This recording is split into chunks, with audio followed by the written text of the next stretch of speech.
Imagine this. It's 1925. A legendary British explorer walks into the vast Amazon jungle, hunting for a lost city he calls Z, and then, poof, he's gone, never seen again. Today, we're diving deep into one of history's most fascinating unsolved mysteries. What on earth happened to Percy Fawcett? So, the big question, right? Where did Percy Fawcett go? For almost 100 years, that simple question has hooked adventurers and totally stumped historians. But here's the thing. To even begin to find an answer, you've got to understand the obsession that pushed him into that jungle to begin with. All right, let's really picture this. We're in 1925. The place is the Mato Grosso region of Brazil. And this isn't just any jungle. We're talking about a massive, completely uncharted, and frankly, terrifyingly dangerous part of the world. Fawcett and his small crew, they just walk in. And then nothing. They literally vanished off the face of the planet.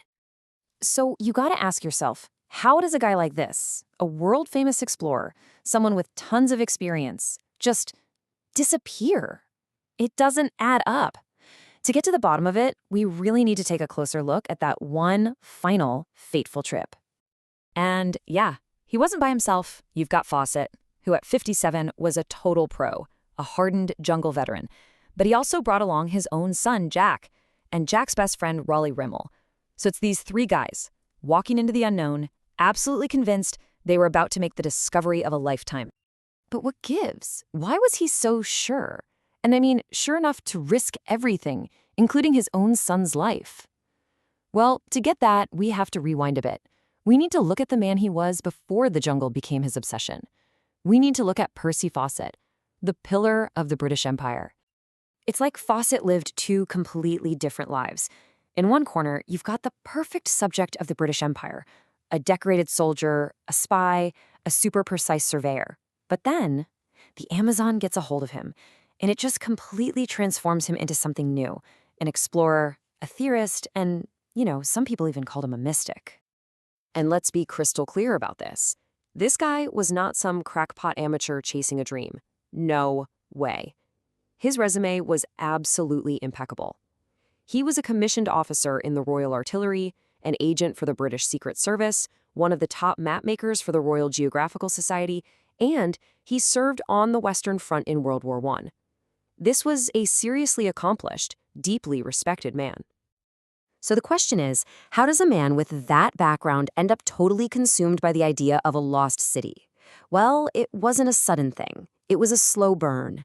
It all started with these little whispers from the jungle, the very first clues that maybe, just maybe, there was a hidden world out there. Okay, so let's go back to where it all began, 1906. This is Fawcett's very first trip to South America.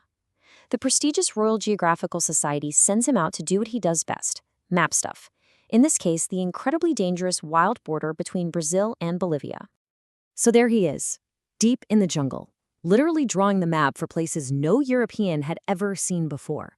And he stumbles onto something that just doesn't fit the picture. He finds these fragments of pottery. But it's not crude stuff, it's delicate, sophisticated, and ancient. And according to all the scientific thinking of his time, it just shouldn't have existed there at all. And this is why that pottery was such a huge deal. It was a direct challenge to what every expert in Europe believed. See, the common wisdom back then was that the Amazon was just too harsh to support anything more than small, primitive tribes. And here's Fawcett, holding physical proof that that whole idea might be completely wrong. For a guy like Fawcett, these little bits of pottery weren't just a weird discovery. No, they were a seed, the seed of a massive idea. This one piece of physical evidence grew into his grand, life-changing hypothesis, what he would come to call the theory of Z. Okay, so what in the world is Z? Well, that was Fawcett's name for this lost civilization he was dreaming up. He wasn't just thinking of a village, he was picturing a complex, advanced society. He even called it an Atlantis of the jungle. And he became absolutely 100% convinced that it had existed, that its ruins were still out there, hidden deep in the Amazon, just waiting for someone like him to find them. You can almost see his thinking evolve over time, right? It all kicks off in 1906 with that pottery. That's the spark. By about 1912, the idea of Z is a full-blown theory. But the real game changer, the point of no return, happens around 1920. That's when he finds what he considers stone-cold proof.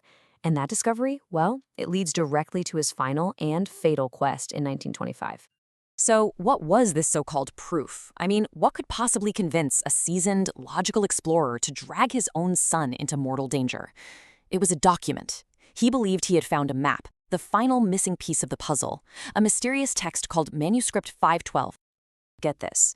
Fawcett is digging through the archives in the National Library in Rio de Janeiro, and he just unearths this thing. It's an old Portuguese manuscript, written way back in 1753.